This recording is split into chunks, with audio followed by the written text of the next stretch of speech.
first thing you notice you get into the cab, you've got 4 screens in front of you.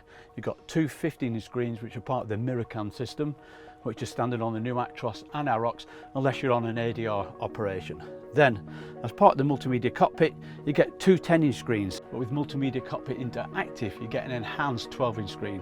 Then you'll have the truck-specific TomTom sat-nav system.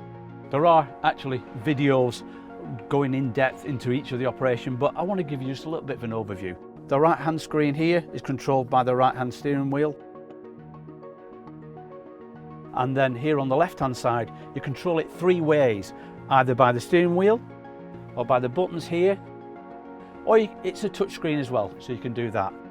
Also, mirror cam can be controlled here on the right-hand side. But it has to be remembered that some operators may go for the classic cockpit and conventional mirrors.